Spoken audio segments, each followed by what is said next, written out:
Tonight, a look at some of the damage reported across central Indiana following a round of severe storms. So that tree we just saw down there is at East 43rd and North Meridian.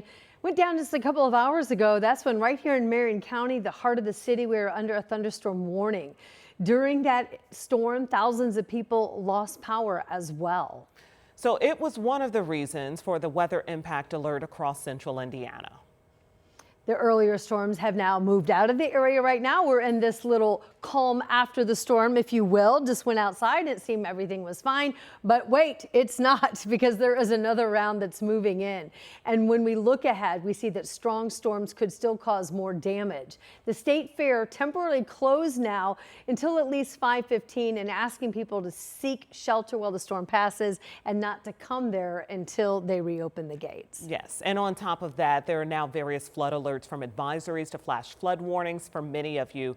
Rob Ellis is in for Angela tonight, and he has a look at what's happening now from our studios here in downtown Indianapolis. We can hear the rain and the thunder, Rob. Yeah, a very active afternoon. Here's the unfortunate thing. We may be doing this through tomorrow with a couple more rounds. There's the first round that moved through. Then the second round got going, brought us that severe weather that moved through Indy. Now the third round is moving through. And here's the thing. I think we're going to deal with a fourth round overnight tonight and a fifth round by the afternoon tomorrow. So let's get in close. And yes, in Indy, we do have some pretty intense storms rolling through.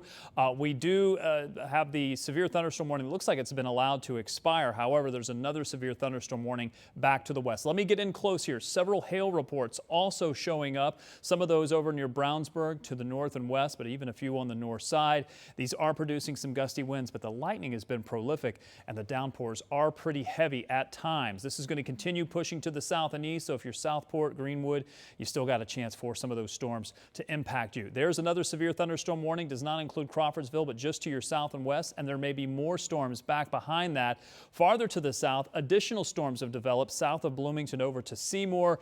Temperatures have cooled down beyond the rain once the rain has moved through, but farther to the south, it is still hot. It is still humid. And while the severe weather threat is mainly to our south and east for the rest of the day today, tomorrow we pick this back up. Several more rounds of storms are expected. I'll walk you through future track, including what we're expecting for tonight and again into tomorrow. That is coming up for you. All right, Rob, thank you so much. And remember that Rob and the rest of our weather team are working here to make sure that you stay updated on the storms throughout the newscast, as well as later on the WTHR streaming app too. That's where you can check out the radar whenever you want and catch any live updates as we bring them to you. You want to know exactly what's going on in your neck of the woods. Indiana's Department of Education is celebrating some good news when it comes to how well Hoosier kids are reading. The IDOE released the state's iRead scores today. This is the test that measures how well our students are reading by the end of third grade. And for the fifth year in a row, those scores are improving. 13 News State House reporter Emily Longnecker is here to break it all down. Well, nearly 89% of Hoosier third graders passed this year's iRead test. That means 1 in 9 didn't, though. That is thousands of Hoosier kids still struggling to read by the end of third grade. But with these results, there are schools showing progress, and we heard today from some about what's working. Behind the numbers that show how well Indiana's third graders are reading are real kids with stories about what it took for them to pass this year's iRead test. Success didn't happen just in 1 year. Tuesday, the Indiana Department of Education heard some of those stories, like the one from St. Anthony's Catholic School in downtown Indianapolis. Its student population, 99% Hispanic, with some students still learning to speak English. Last year, a little over half of the school's third graders passed iRead. This year, they all did, 100%. Our students understood exactly what that meant. They knew that they put in the work and they knew the result that they had achieved. It's the kind of success story Indiana's Secretary of Education, Dr. Katie Jenner, hopes to keep telling at more schools across Indiana. You're going to see us very, very focused on the schools that maybe haven't seen the movement like we heard from some of the schools today. State leaders say they already know some of the strategies making a difference. Early screening, with second graders also taking the iRead exam, so teachers can spot those who are struggling and get them reading help sooner. There's also a program for teachers that coaches them how to teach reading. Right now, 770 schools are part of that program called Indiana's Literacy Cadre, funded by both the state and the Lilly Endowment. We'll be working in the months ahead with the General Assembly and private funders to try to continue that support for our schools who are saying, hey, it's working, let's keep it going. Jenner didn't say Tuesday if she'd had any discussions with lawmakers about funding heading into next year's legislative session, where the state's next 2-year budget will be decided. Only that she's seen support on both sides of the aisle when it comes to the progress Indiana's made in third graders reading. Everyone wants kids to succeed. Now, coming up tonight at 6, we'll break down the state's latest iLearn scores. That is a test given to Hoosier kids in grades 3 through 8. That test has seen some big changes this year. I'll explain coming up. At the Indiana State House, Emily Longnecker, 13 News. Now, one area where the state is still lagging is in college readiness. 52% of Indiana high school juniors got college-ready marks for reading and writing on the SAT. The numbers were even worse, though, in math, with only 26% being college-ready. The state's most recent goal was to have 60% of students getting higher degrees by last year. Indianapolis residents now are going to pay significantly more money when they go to register their vehicles next year at the BMV. Rich Nye explains what it will cost and how the City-County Council leadership says it will improve city streets. Applause and cheers Monday night as the City-County Council overrode the mayor's veto and passed a measure to increase vehicle registration taxes in Marion County. Starting next year, Indianapolis residents will pay a $100 flat fee excise surtax to register their vehicles.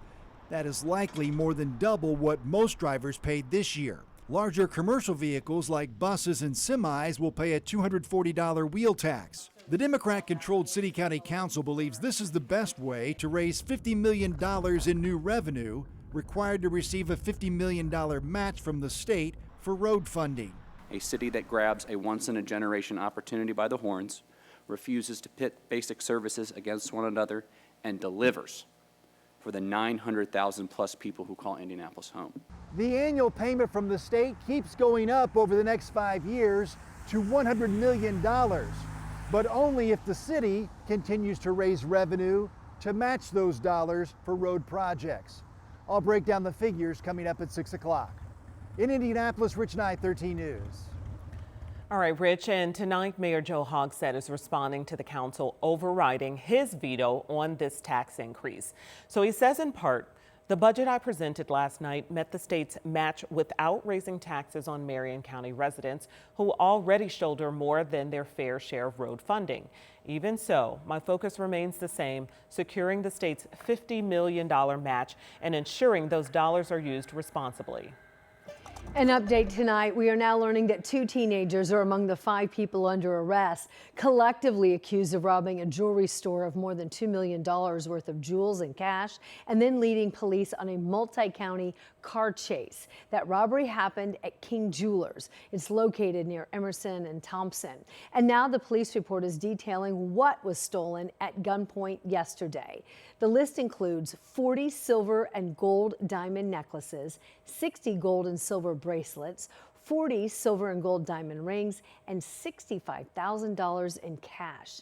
The suspects eventually crashed after police chased them to the north up into Clinton County. The police report states that officers arrested 3 men between the ages of 20 and 31, as well as a 16-year-old and 17-year-old boy.